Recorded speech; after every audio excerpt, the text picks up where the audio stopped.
मूलभूत हक्क प्रास्ताविक लोकशाही देशांमधील व्यक्तींना काही मूलभूत हक्क प्रदान केले जातात, ज्यांचे संरक्षण देशातील न्यायव्यवस्थेमार्फत केले जाते. भारतीय राज्यघटनेच्या भाग 3 कलम 12 ते 35 मध्ये मूलभूत हक्क समाविष्ट करण्यात आले आहेत. त्यामुळे भाग 3 ला भारताची मॅग्ना कार्टा असे संबोधले जाते. घटनाकर्त्यांनी ही मूलभूत हक्क यूएसएच्या घटनेवरून घेतली आहेत. भारताच्या राज्यघटनेतील भाग 3 मध्ये मूलभूत हक्कांची एक मोठी व सर्वसमावेशक यादी देण्यात आली आहे. खरे तर आपल्या घटनेतील मूलभूत हक्क जगातील इतर कोणत्याही घटनेतील हक्कांपेक्षा अधिक विस्तृत आहेत. मूलभूत हक्कांचा अर्थ व महत्त्व. अर्थ: देशाच्या घटनेत समाविष्ट करण्यात आलेल्या हक्कांना मूलभूत हक्क असे म्हणतात. म्हणजेच घटनेतील मूलभूत हक्कांच्या यादीमध्ये नसलेल्या इतर कोणत्याही हक्काला मूलभूत हक्काचा दर्जा प्राप्त होत नाही. यावरून या हक्कांना मूलभूत हक्क असे म्हणतात, कारण फर्स्ट, ते राज्यघटनेमध्ये समाविष्ट केलेले असतात. राज्यघटना देशाचा मूलभूत कायदा असते. सेकंड, हे अधिकार न्यायप्रविष्ट असतात व त्यांचे उल्लंघन झाल्यास न्यायालयामार्फत ते पुन्हा प्राप्त करून घेता येतात. थर्ड, हे अधिकार सर्व प्रकारच्या सार्वजनिक प्राधिकारांवर बंधनकारक असतात. तसेच काही अधिकार खाजगी व्यक्तींविरुद्धही प्राप्त होतात. महत्त्व. फर्स्ट, हे अधिकार सर्व नागरिकांचा संपूर्ण शारीरिक, मानसिक, नैतिक व आध्यात्मिक विकास सुनिश्चित करतात. त्यामध्ये अशा मूलभूत स्वातंत्र्याचा समावेश असतो ज्यामुळे जीवन जगण्यायोग्य बनते. सेकंड, हे अधिकार बहुसंख्याकांच्या राज्यकारभारासाठी लोकशाहीजन्य नीतिमान्यतेचा आराखडा निर्माण करतात. मात्र त्याचबरोबर देशातील अल्पसंख्याकांमध्ये सुरक्षिततेची भावनाही निर्माण करतात. कोणतीही लोकशाही भाषण व अभिव्यक्तीच्या स्वातंत्र्यासारख्या हक्कांविना अस्तित्वात राहू शकत नाही. थर्ड, मूलभूत अधिकार देशात राजकीय लोकशाहीचा आदर्श आयडियल ऑफ पॉलिटिकल डेमोक्रेसी प्रस्थापित करतात.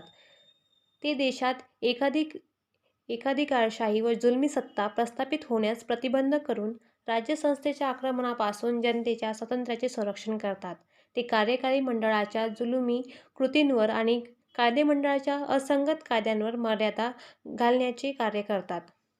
थोडक्यात ते माणसांचेच नव्हे तर कायद्यांचे शासन प्रस्थापित करण्याचा प्रयत्न करतात. मूलभूत हक्कांची वैशिष्ट्ये. Features of fundamental rights. भारतीय राज्यघटनेतील मूलभूत हक्कांची महत्त्वाची वैशिष्ट्ये पुढीलप्रमाणे आहेत. पहिलं, घटनेचा अविभाज्य भाग. मूलभूत हक्क घटनेचा अविभाज्य भाग असून ते साधारण कायद्याद्वारे बदलता किंवा रद्द करता येत नाही. सेकंड, घटनेचा सर्वात विस्तृत भाग. घटनेचा भाग 3 हा जगातील कोणत्याही घटनेतील मूलभूत हक्कांपेक्षा अधिक विस्तृत व विश्लेषणात्मक आहे. थर्ड, ते केवळ नैसर्गिक हक्क नव्हेत. घटनेतील मूलभूत हक्क हे निसर्गाने मानव म्हणून जन्माला आल्यामुळे मिळणारे बहाल केलेले नैसर्गिक हक्क नव्हेत. फक्त घटनेत उल्लेख केलेले हक्कच मूलभूत हक्क आहेत. या यादीमध्ये नसलेल्या कोणत्याही इतर हक्कांना मूलभूत हक्कांचा दर्जा नाही. फोर्थ, काही हक्क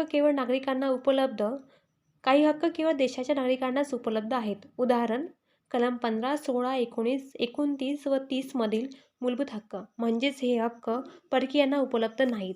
मात्र कलम 14, 20, 21, 21A, 22, 23, 24, 25, 26, 27 व 28 मधील हक्क परकीयांनाही शत्रू राष्ट्रातील परकीय वगळता उपलब्ध आहेत.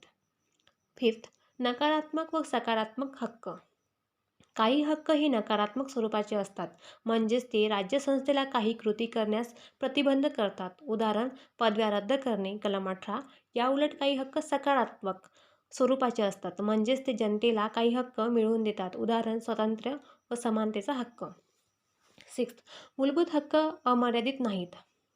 मूलभूत हक्क हे अमर्यादित नसून गुणात्मक आहेत. म्हणजेच राज्यसंस्था त्यांच्यावर पर्याप्त मर्यादा घालू शकते. मात्र अशा मर्यादा प्राप्त आहेत की नाही हे ठरविण्याचा अधिकार न्यायालयांना आहे. अशा रीतीने मूलभूत हक्क व्यक्तींचे हक्क व संपूर्ण समाजाचे हक्क यामध्ये आणि पर्यायाने वैयक्तिक स्वातंत्र्य व सामाजिक नियंत्रण यामध्ये संतुलन निर्माण करते. न्यायप्रविष्ट. मूलभूत हक्क हे न्यायप्रविष्ट आहेत. म्हणजेच त्यांचे उल्लंघन झाल्यास ते सर्वोच्च न्यायालयाकडून किंवा उच्च न्यायालयाकडून पुन्हा प्राप्त करून घेता येतात. अर्थात त्यांची पुनरावृत्ती सर्वोच्च न्यायालयाकडून करून घेणे हा कलम 32 अंतर्गत मूलभूत हक्क आहे. तर त्यांची पुनरावृत्ती कलम 226 अंतर्गत उच्च न्यायालयाकडून करून घेणे हा मात्र मूलभूत हक्क नाही. 8. बहुतेक हक्क राज्यसंस्थेच्या असंगत कृतींच्या विरुद्ध उपलब्ध आहेत, मात्र थोडे हक्क खाजगी व्यक्तींविरुद्धही उपलब्ध आहेत. उदाहरण: अस्पृश्यता बंदी. जे हक्क केवळ राज्यसंस्थेच्या असंगत कृतींच्या विरुद्ध उपलब्ध आहेत, त्यांचे उल्लंघन खाजगी व्यक्तीमार्फत झाले तर त्याविरुद्ध घटनात्मक उपाययोजना उपलब्ध नाही, केवळ साधारण कायदेशीर उपाययोजना आहेत. 9. मूलभूत हक्कांमध्ये दुरुस्ती करता येते. संसदेत मूलभूत हक्कांमध्ये दुरुस्ती करण्याचा अधिकार आहे, मात्र संसदेस ही दुरुस्ती घटनादुरुस्ती कायद्यानेच करता येते. साधारण कायद्याने नव्हे. असे करताना मात्र घटनेच्या मूलभूत संरचनेत बदल करता येत नाही. 10. मूलभूत हक्क स्थगित करता येतात. राष्ट्रीय आणीबाणीच्या काळात राष्ट्रपती कलम 20 व 21 मधील हक्क वगळता इतर सर्व हक्क स्थगित करू शकतात. तसेच कलम 19 अंतर्गत उपलब्ध 6 मूलभूत स्वातंत्र्ये युद्ध किंवा बाह्य आक्रमणाच्या आधारावर घोषित करण्यात आलेल्या आणीबाणी दरम्यानच स्थगित करण्यात येतात. सशस्त्र उठाव या कारणाच्या आधारावर घोषित करण्यात आलेल्या आणीबाणी दरम्यान ही स्वातंत्र्ये स्थगित करता येत नाही. 11. बहुतेक मूलभूत हक्क आपोआपच अंमलात येतात, तर काही अंमलात आणण्यासाठी संसदीय कायदा करण्याची गरज असते. अर्थात असा कायदा करण्याचा अधिकार केवळ संसदेला आहे, राज्य विधिमंडळालाही नाही. देशभरात कायद्याची एकरूपता साध्य व्हावी हा त्यामागचा उद्देश आहे. भाग 3 मधील कलम 12 राज्यसंस्थेची व्याख्या. Definition of state. मूलभूत हक्कांशी संबंधित विविध तरतुदींमध्ये राज्यसंस्था हा शब्द वापरण्यात आला आहे. त्याचा अर्थ भाग 3 मधील कलम 12 मध्ये देण्यात आला आहे. या व्याख्येनुसार राज्यसंस्था या शब्दोल्लेखात पुढील बाबींचा समावेश होतो. पहिलं, भारताचे शासन व संसद म्हणजे संघराज्य शासनाची कार्यकारी व कायदेविषयक अंगे. दुसरं, घटक राज्य शासन व विधिमंडळ म्हणजेच घटक राज्य शासनाची कार्यकारी व कायदेविषयक अंगे. तिसरं, सर्व स्थानिक प्राधिकारी, नगरपालिका, पंचायती, जिल्हा मंडळे, न्यास इत्यादी. चौथं, तसेच भारताच्या राज्यभूमीतील किंवा भारत सरकारच्या नियंत्रणाखालील इतर सर्व प्राधिकारी. राज्यसंस्था या शब्दाचा अर्थ सर्वोच्च न्यायालयाने खूप व्यापकतेने लावला आहे. त्यामध्ये राज्यसंस्थेच्या अशा सर्व साधनांचा किंवा अभिकरणांचा समावेश करण्यात आला आहे ज्यांच्या मोठ्या प्रमाणात सरकारी वित्तीय सहाय्य मिळते, ज्यांच्यावर सरकारी नियंत्रण आहे, जी सार्वजनिक कार्ये पार पाडतात आणि ज्यांच्यावर सरकारी कामे करण्याची जबाबदारी आहे. या सर्व अभिकरणांच्या कृतींना सुद्धा मूलभूत हक्कांचे उल्लंघन झाल्याबाबत आव्हान देता येते. या आधारावर सर्वोच्च न्यायालयाने विविध निकालांमध्ये SBI, LIC, ONGC, SAIL यांसारख्या महामंडळांना राज्यसंस्था असल्याचा निर्णय दिला आहे. मात्र सहकारी संस्था BCCI यासारख्या संस्था राज्यसंस्था नसल्याचा निर्णय दिला आहे. तसेच सर्वोच्च न्यायालयाने सरकारचे अभिकरण म्हणून काम करणाऱ्या खाजगी संस्थासुद्धा कलम 12 च्या प्रयोजनार्थ राज्यसंस्था असल्याचा निकाल दिलेला आहे. कलम 13. मूलभूत हक्कांशी विसंगत असलेले अथवा त्यांचे न्यूनीकरण करणारे कायदे. कलम 13 मध्ये न्यायिक पुनर्विलोकाच्या तत्त्वज्ञानाची तरतूद देण्यात आली आहे. कलम 13 सबकलम 2 नुसार राज्यसंस्था भाग 3 मध्ये दिलेले हक्क काढून घेणारा किंवा त्यांचे संकोच करणारा कोणताही कायदा करणार नाही आणि असा कायदा केल्यास तो उल्लंघनाच्या प्रमाणाइतपत शून्यवत असेल. म्हणजेच नागरिकांचे मूलभूत हक्क हिरावून घेणारा कायदा संसदेने किंवा राज्य विधिमंडळाने केल्यास न्यायालयांना हा कायदा घटनाविरोधी व बाद ठरविण्याचा अधिकार प्राप्त आहे. सर्वोच्च न्यायालयास असा अधिकार कलम 32 अन्वये तर उच्च न्यायालयांना असा अधिकार कलम 226 अन्वये प्रदान करण्यात आला आहे.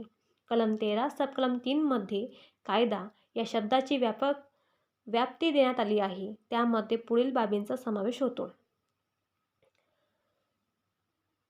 कायमस्वरूपी कायदे. संसद व राज्य विधिमंडळांनी केलेले तात्पुरते कायदे. राष्ट्रपती व राज्यपालांनी काढलेले अध्यादेश. वैधानिक कार्यकारी विधिनियम. प्रदत्त विधिनियमांच्या स्वरूपातील उदाहरण आदेश, पोटनियम, नियमने व अधिसूचना आणि कायद्याचे गैरविधिक स्रोत. उदाहरण कायद्याची शक्ती असलेल्या रूढी किंवा परिपाठ. म्हणजेच मूलभूत हक्कांचे उल्लंघन करणारे कायदेच नव्हे तर कायद्याची शक्तीप्राप्त अध्यादेश, आदेश, पोटनियम, नियम, नियमने, अधिसूचना, रूढी किंवा परिपाठ यांनाही न्यायालयात आव्हाने देता येते. कलम 13 सबकलम 4 अन्वये मात्र कलम 368 अंतर्गत केलेल्या घटनादुरुस्ती कायद्याला आव्हान देता येणार नाही. मात्र केशवानंद भारती खटल्यामध्ये 1973 सर्वोच्च न्यायालयाने असा निकाल दिला की मूलभूत हक्कांचे उल्लंघन करणाऱ्या घटनादुरुस्ती कायद्यालाही न्यायालयात आव्हान देता येऊ शकेल, कारण मूलभूत हक्क हे घटनेच्या मूलभूत संरचनेचा हिस्सा आहे आणि असा कायदा घटनाविरोधी घोषित करता येऊ शकेल. भारतीय घटनेतील मूलभूत हक्क. Fundamental rights in Indian constitution भाग 3 मधील कलम 12 ते 35 पैकी कलम 14 पासून कलम 32 पर्यंत मूलभूत हक्क दिलेले आहेत. मूळ घटनेमध्ये मूलभूत हक्कांचे 7 गट देण्यात आले आहेत. पहिलं समानतेचा हक्क कलम 14 ते 18, दुसरं स्वातंत्र्याचा हक्क कलम 19 ते 22, तिसरं शोषणाविरुद्ध हक्क कलम 23 व 24, चौथं धर्मस्वातंत्र्याचा हक्क कलम 25 ते 28, पाचवं सांस्कृतिक व शैक्षणिक हक्क कलम 29 व 30, सहावं संपत्तीचा हक्क कलम 31 आणि सातवं घटनात्मक उपायांचा हक्क कलम 32. मात्र संपत्तीचा हक्क 44व्या घटनादुरुस्तीने 1978 मूलभूत हक्कांच्या यादीतून वगळण्यात आला आणि तो भाग 11 मधील प्रकरण 4 मधील कलम 300A मध्ये टाकून एक कायदेशीर हक्क लीगल राईट म्हणून घोषित करण्यात आला. त्यामुळे घटनेत सध्या मूलभूत हक्कांचे 6 गट आहेत. या मूलभूत हक्कांची यादी पुढीलप्रमाणे. पहिलं समानतेचा हक्क कलम 14-18. कलम 14 ते 18. कलम 14 कायद्यापुढे समानता. कलम 15 धर्म, वंश, जात, लिंग किंवा जन्मस्थान या कारणांवरून भेदभाव करण्यास मनाई. कलम 16 सार्वजनिक रोजगाराबाबत समान संधी. कलम 17 अस्पृश्यता नष्ट करणे. कलम 18 किताब नष्ट करणे. दुसरा आहे स्वातंत्र्याचा हक्क कलम 19 ते 22. पहिलं 19 कलम 19 भाषण स्वातंत्र्य इत्यादी संबंधीच्या विवक्षित हक्कांचे संरक्षण. कलम 20 अपराधांबद्दलच्या दोषसिद्धीबाबत संरक्षण. कलम 21 जीवित व व्यक्तिगत स्वातंत्र्य यांचे संरक्षण. कलम 21A शिक्षणाचा हक्क. कलम 22 विवक्षित प्रकरणी अटक व स्थानबद्धता यापासून संरक्षण. तिसरं शोषणाविरुद्ध हक्क कलम 23 व 24. कलम 23 माणसांचा अपव्यापार आणि वेठबिगारी यांना मनाई. कलम 24 कारखाने इत्यादींमध्ये बालकांना कामाला ठेवण्यास मनाई. चौथं धर्मस्वातंत्र्याचा हक्क कलम 25 ते 28. कलम 25 सत्सद्विवेक बुद्धीचे स्वातंत्र्य आणि धर्माचे मुक्त प्रकटीकरण, आचरण व प्रचार. कलम 26 धर्मनिरपेक्ष व्यवहारांची व्यवस्था पाहण्याचे स्वातंत्र्य. कलम 27 एखाद्या विशिष्ट धर्माच्या संवर्धनाकरता देण्याविषयी स्वातंत्र्य.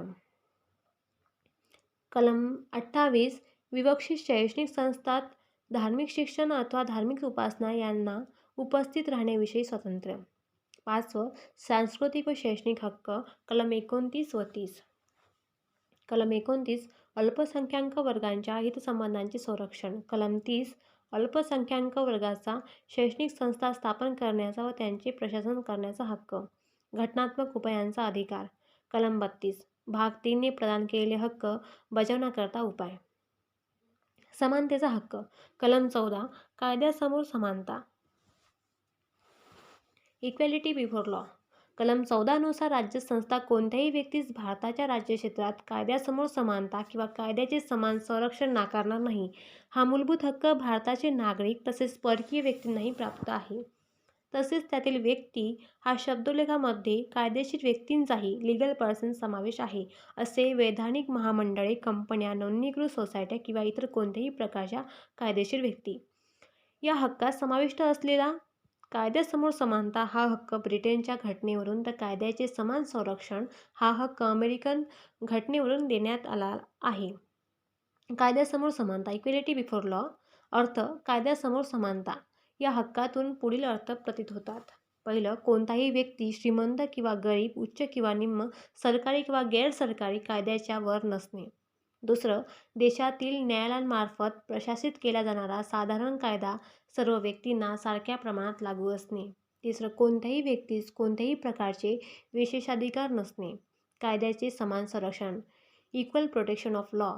अर्थ, कायद्याचे समान संरक्षण या हक्कातून पुढील अर्थ प्रतीत होतात.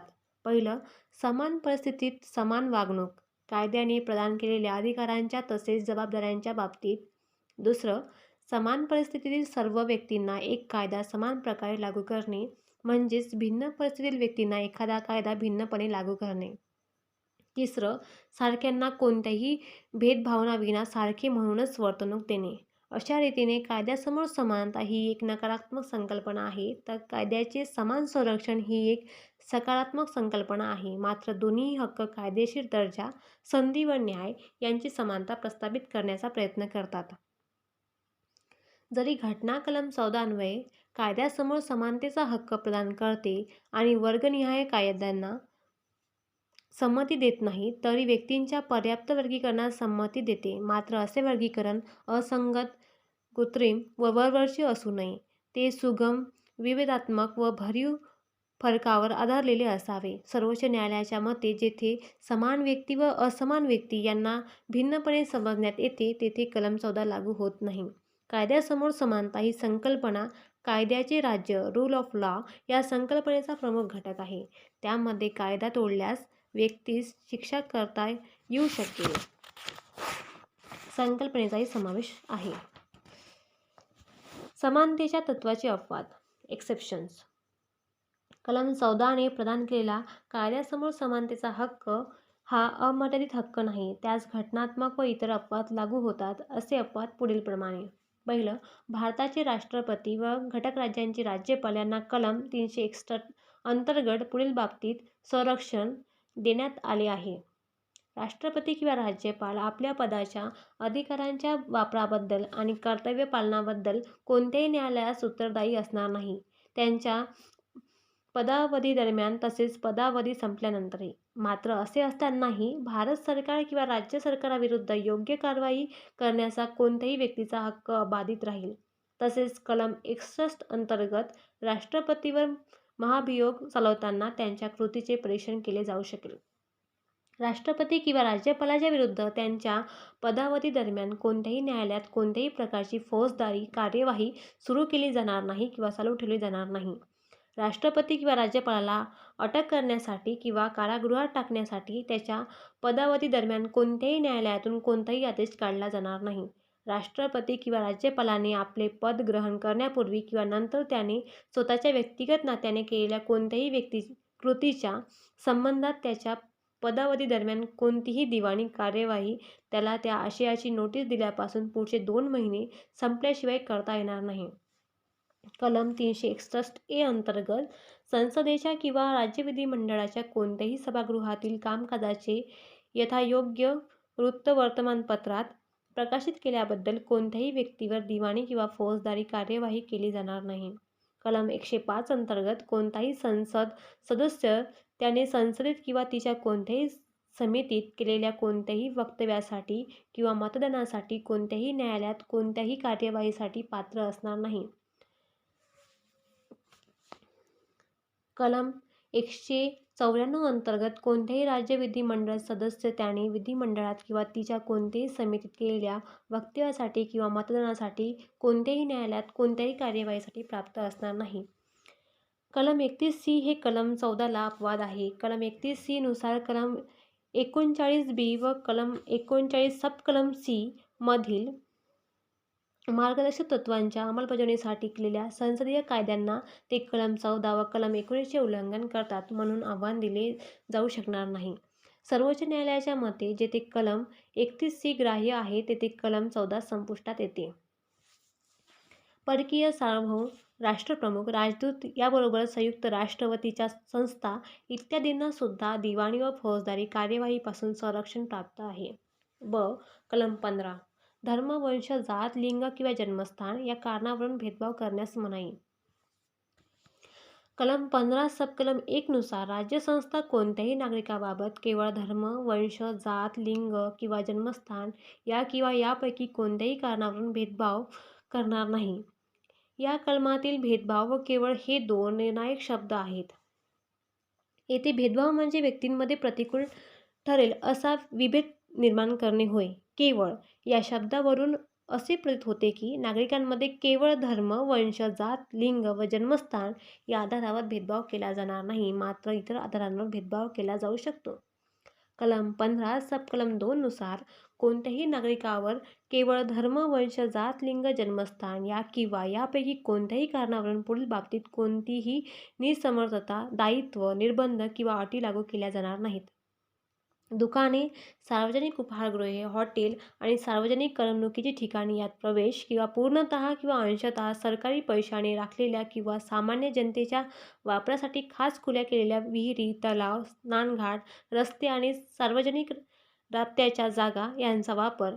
कलम 15 सबकलम 1 मधील भेदभाव केवळ राज्यसंस्थेसाठी प्रतिबंधित आहे, तर कलम 15 सबकलम 2 मधील भेदभाव राज्यसंस्था तसेच खाजगी व्यक्तींसाठी प्रतिबंधित आहे. अपवाद. वरील आधारांवर भेदभाव न करण्याच्या सामान्य नियमाला मात्र 3 अपवाद आहेत, म्हणजेच भेदभाव करण्याची संमती राज्यसंस्थेला आहे.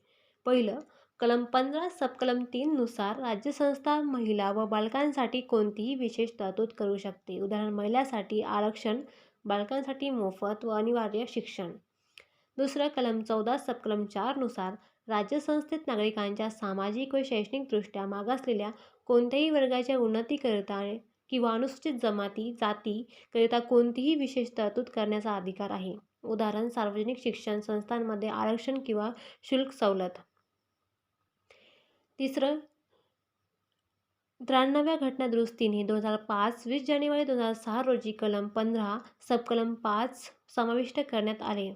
त्यानुसार राज्यसंस्थेत नागरिकांच्या सामाजिक व शैक्षणिकदृष्ट्या मागासलेल्या कोणत्याही वर्गाच्या उन्नतीकरता किंवा अनुसूचित जाती व अनुसूचित जमातीकरता कोणतीही विशेष तरतूद करण्याचा अधिकार आहे आणि अशी तरतूद शासन अनुदानित किंवा गैरअनुदानित खाजगी शिक्षण संस्थांसहित सर्व शिक्षण संस्थांमध्ये कलम 30 सबकलम 1 मध्ये उल्लेखलेल्या अल्पसंख्याक शिक्षण संस्था वगळता प्रवेशांच्या संदर्भात करता येईल. 93व्या घटनादुरुस्तीच्या आधारे केंद्र सरकारने केंद्रीय शिक्षण संस्था प्रवेशात आरक्षण कायदा 2006 संमत करून IITs व IIMs सहित सर्व केंद्रीय उच्च शिक्षण संस्थांमध्ये इतर मागासवर्गीय OBCs उमेदवारांसाठी 27% जागा आरक्षित ठेवण्याची तरतूद केली. एप्रिल 2008 मध्ये सर्वोच्च न्यायालयाने दोन्ही कायदे, घटनादुरुस्ती कायदा व संसदीय कायदा वैध असल्याचे घोषित केले, मात्र आरक्षणातून क्रीमीलेअर गटाला वगळल्याचे आदेश केंद्र शासनाला दिले. कलम 16 सार्वजनिक रोजगारामध्ये समान संधी. कलम 16 सबकलम 1 नुसार राज्यसंस्थेच्या नियंत्रणाखालील कोणत्याही पदावरील रोजगार किंवा नेमणुकीसंबंधी बाबींमध्ये सर्व नागरिकांना समान संधी असेल, तर कलम 16 सबकलम 2 नुसार कोणताही नागरिक केवळ धर्म, वंश, जात, लिंग, कुळ, जन्मस्थान, निवास यापैकी कोणत्याही कारणावरून सरकारी रोजगार किंवा पदासाठी अपात्र असणार नाही अथवा त्यांच्या बाबतीत भेदभाव केला जाणार नाही. अपवाद. या सार्वजनिक रोजगारात समान संधीच्या सामान्य हक्कास 3 अपवाद आहेत. पहिलं, कलम 16 सबकलम 3 नुसार संसद कायद्याने एखाद्या राज्यातील किंवा केंद्रशासित प्रदेशातील काही सरकारी नोकऱ्यांसाठी त्या राज्यातील किंवा केंद्रशासित प्रदेशातील निवासी असल्याची आवश्यकता बंधनकारक करू शकते. यासाठी संसदेने केलेला सार्वजनिक रोजगार कायदा 1957 हा कायदा 1974 मध्ये संपुष्टात आल्याने सध्या आंध्र प्रदेश वगळता इतर राज्यांसाठी असा कोणताही कायदा लागू नाही. दुसरा, कलम 16 सबकलम 4 अन्वये राज्यसंस्था आपल्या सेवांमध्ये कोणत्याही मागासवर्गासाठी त्या मागासवर्गाचे पर्याप्त प्रतिनिधित्व त्या सेवांमध्ये नसेल तर नेमणुका व पदांमध्ये जागा राखून ठेवू शकते. तसेच कलम 16 सबकलम 4A नुसार असे आरक्षण अनुसूचित जाती व जमातींसाठी पदोन्नतीसाठी सुद्धा राखून ठेवता येईल. कलम 16 सबकलम 4B नुसार अशा आरक्षित जागा एखाद्या वर्षी भरल्या गेल्या नाहीत तर पुढील कोणत्याही वर्षात किंवा वर्षांमध्ये त्यांना रिक्त जागांचा एक सर्वत्र वर्ग म्हणून विचारात घेता येऊ शकेल. अशा जागा त्या वर्षातील रिक्त जागांच्या 50% इतकी आरक्षणाची मर्यादा ठरवण्यासाठी गृहीत धरल्या जाणार नाही.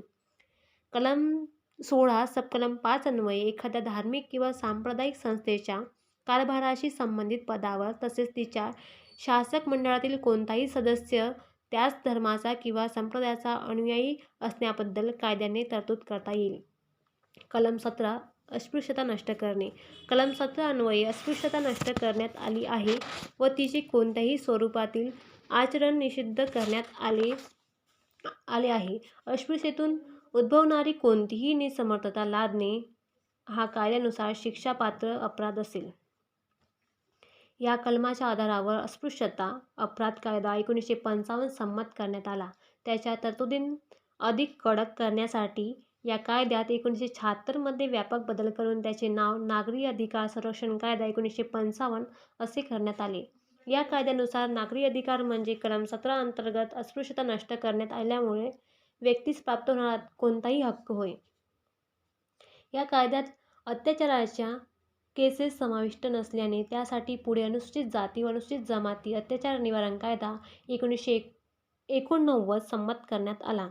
घटनेमध्ये तसेच कायद्यामध्ये अस्पृश्यता या शब्दाचा अर्थ स्पष्ट केलेला नाही. त्याचा अर्थ केवळ शाब्दिक नसून एक ऐतिहासिक परंपरा या नात्याने त्याचा अर्थ घेतला जातो.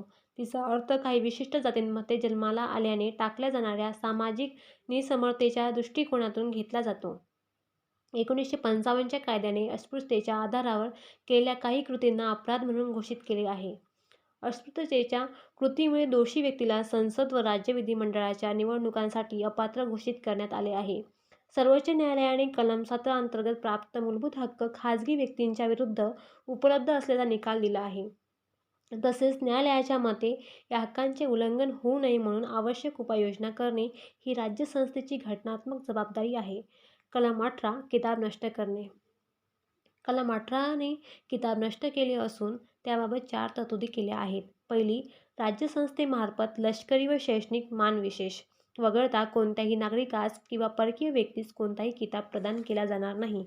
दुसरं, भारताचा कोणताही नागरिक कोणत्याही परकीय देशाकडून कोणताही किताब स्वीकारणार नाही. तिसरं, राज्यसंस्थेखालील कोणतेही लाभाचे किंवा विश्वासाचे पद धारण करणारा भारताचा नागरिक नसलेला व्यक्ती राष्ट्रपतीच्या संमतीशिवाय कोणत्याही परकीय देशाकडून कोणताही किताब स्वीकारणार नाही. चौथं, राज्यसंस्थेखालील कोणतेही लाभाचे किंवा विश्वासाचे पद धारण करणारा नागरिक किंवा परकीय व्यक्ती राष्ट्रपतीच्या संमतीशिवाय परकीय देशाकडून कोणत्याही प्रकारची भेट, वित्तलब्धी किंवा पद स्वीकारणार नाही. यावरून स्पष्ट होते की ब्रिटिश शासनामार्फत सरदारांना नोबेल्स दिले जात असलेले किताब कलम 18 अंतर्गत रद्द करण्यात आलेले आहेत. उदाहरण महाराजा, राजबहादूर, रायबहादूर, रायसाहेब, दिवाण बहादूर इत्यादी. कारण हे किताब सर्वांसाठी सारख्या दर्जाचे तत्त्वाच्या विरोधात जातात. 1996 मध्ये सर्वोच्च न्यायालयाने राष्ट्रीय पुरस्कारांची भारतरत्न, पद्मविभूषण, पद्मभूषण आणि पद्मश्री घटनात्मक वैधता उचलून धरली. न्यायालयाच्या मते हे पुरस्कार कलम 18 अंतर्गत किताब या शब्दाच्या व्याख्यात येत नाहीत. कलम 18 केवळ सदरांच्या वंशपरंपरागत किताबांना मनाई करते. समानतेच्या तत्त्वाचा अर्थ असा होत नाही की गुणवत्तेचा सन्मान करू नये. मात्र न्यायालयाने असाही निर्णय दिला की राष्ट्रीय पुरस्कारप्राप्त व्यक्तींनी पुरस्काराचा वापर आपल्या नावाआधी किंवा नावापुढे करू नये. राष्ट्रीय पुरस्कारांची स्थापना 1954 मध्ये करण्यात आली होती. मोरारजी देसाई यांच्या नेतृत्वाखालील जनता पार्टीच्या सरकारने 1977 मध्ये पुरस्कार प्रदान करणे रद्द केले होते. मात्र 1980 मध्ये इंदिरा गांधी सरकारने ते पुन्हा सुरू केले.